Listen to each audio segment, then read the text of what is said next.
ঢাকার ফুটপাতের ভ্রাম্যমাণ দোকানগুলো থেকে প্রতিদিন তোলা হয় চাঁদা। BRAC institute of governance and ডেভেলপমেন্টের এক গবেষণা অনুযায়ী ২ সিটি কর্পোরেশনের ফুটপাতের ভ্রাম্যমাণ দোকানদার আর হকারদের কাছ থেকে বছরে ১,৮২৫ কোটি টাকা চাঁদা আদায় হয়, যা চলে যায় রাজনৈতিক সংগঠন, পুলিশ, সিটি কর্পোরেশনের লোকজন সহ প্রভাবশালীদের পকেটে।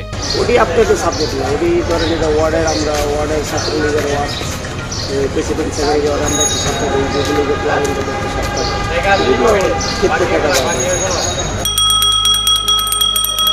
পঞ্চাশোর্ধ্ব রিকশা চালক ইউসুফ মিয়া মাথার ঘাম পায়ে ফেলে রিকশা চালান রাজধানীর মতিঝিল, গুলিস্তান ও পল্টন এলাকায়। যৎসামান্য আয়, অভাব অনটনের সংসার নিয়ে কোনো মতে খেয়ে পড়ে আছেন। রেস্টুরেন্টে বসতে চাওয়া বড্ড বিলাসিতা, একবেলা পেট পুড়ে খেতে ছুটতে হয় এসব ভাসমান রেস্তোরাঁয়। করলা ভাজি দিয়া ভাত খাইছি, মনে করেন আপনি নির্মস্থলে 50 টাকা গেছে। খাইতে ইচ্ছে করে হইলে ওদের অনেক টাকাগুলো আরো বেশি খরচ, মানে গাড়ির জমা দিতে 100 টাকা ডেলি। আবার চা নাস্তা খাইতে অনেক, বর্তমানে এক কাপ চা 10 টাকা, একটা নাস্তা 15 টাকার নিচে নাই। 400 300, বেশি ভালো হইলে 500 টাকা। এই কষ্ট করে নিজে চলি, সোজা কথা। বাড়িতে টাকা পয়সা তেমন করে দেওয়া যায় না। মাত্র ৯,০০০ টাকা বেতনে এটিএম বুথের নিরাপত্তা কর্মী মাহবুব আলম। আয় ব্যয়ের সমন্বয়ে প্রতিদিনই দুপুরের খাবার 50 থেকে 60 টাকায় সারতে আসেন এসব রেস্তোরাঁয়। আমরা 20-50 টাকা খাইলে, ডিম দিয়ে ভাত খাইলে তো যথেষ্ট। এরা হীরা জিলে খাইতে যায়, সরিষা ইলিশে খাইতে যায়, গরুয়া খাইতে যায়।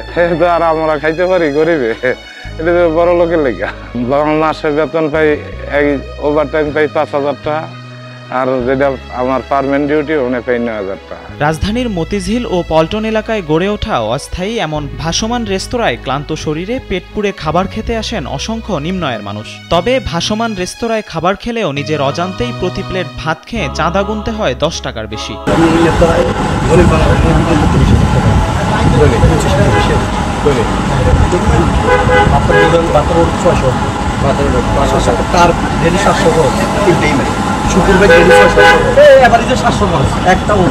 স্থায়ী এসব ভাতের হোটেলগুলো স্থাপন করা হয়েছে প্রভাব খাটিয়ে।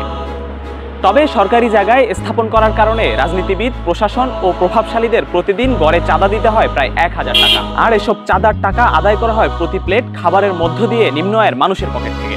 পল্টন ও মতিঝিলের ফুটপাতের খাবারের ভাসমান রেস্তোরাঁ ও অস্থায়ী বিভিন্ন দোকানের চাঁদা সংগ্রহ করেন বাদশা। প্রতিদিন দুপুর 12টার পর থেকে বিকেল 3টার মধ্যেই ঘুরে ঘুরে রাজনৈতিক ছত্রছায়ায় চাঁদা আদায় করেন তিনি। বাদশাকে দিনব্যাপী নজরদারির পর দোকান নিতে চেয়ে কথা বলি আমরা।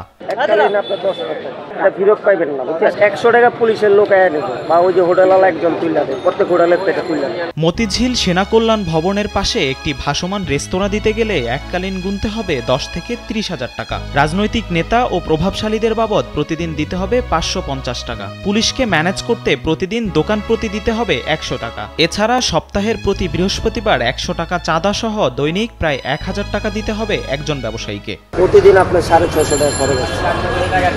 আপনার আমাকে দিবেন 550, আর 100 টাকা দেবো পুলিশের অধিকার ব্যবহার আছে, আর 100 টাকা প্রত্যেক দোকান সপ্তাহে 100 টাকা দিবেন।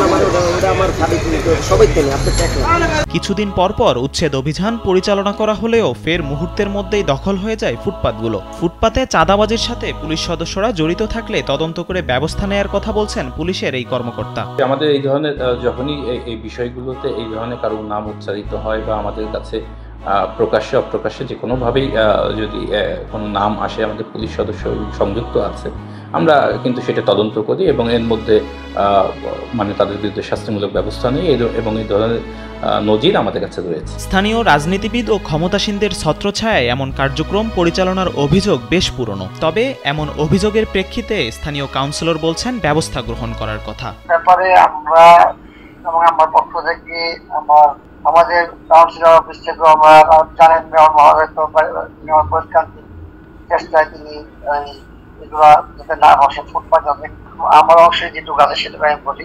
আমার এখানে আমার গরিব বা কম নগরে ফুটপাত এখানে তো সেরকম দেখি না ভাইজান। বছরের পর বছর পুরো রাজধানী জুড়ে এভাবেই ফুটপাতে নানা ধরনের ব্যবসা চলছেই। অপরাধ ও সমাজ বিশ্লেষকরা বলছেন, ক্রমেই বেড়ে যাওয়া এমন অপরাধের এখনই লাগাম না টানলে পরিণাম হবে ভয়াবহ। বিশেষ করে যারা মানে রিক্সাওয়ালা কিংবা এই প্রান্তিক কর্মের সাথে যারা জড়িত, সেই সমস্ত মানুষগুলো আমার যে ফুটপাতের যে খাবারের দোকানগুলো থাকে, এই খাবার হোটেলগুলোতে সে তার আয়ের সাথে সাজুজ্য রেখে সে খাবার গ্রহণ করতে পারে। কিন্তু এই খাবার হোটেলগুলো কিন্তু এখন চাঁদার অংশ হয়ে দাঁড়িয়েছে। চাঁদাবাজিদের নজর থেকে এই হোটেলগুলো কিন্তু এড়িয়ে যেতে পারেনি। এই যে না করাটা এবং আমরা যে এই যে ব্যবস্থাকে নিয়ন্ত্রণ করতে পারছি না, এই না পারার দায় কিন্তু শুধু ওই প্রান্তিক পর্যায়ে বা ফুটপাতের হোটেলগুলোর মধ্যে সীমাবদ্ধ নয়, বরং এটি সমাজের অন্যান্য পর্যায়েও মানুষের যে জীবনযাত্রার সাথে সম্পর্কিত ব্যাপার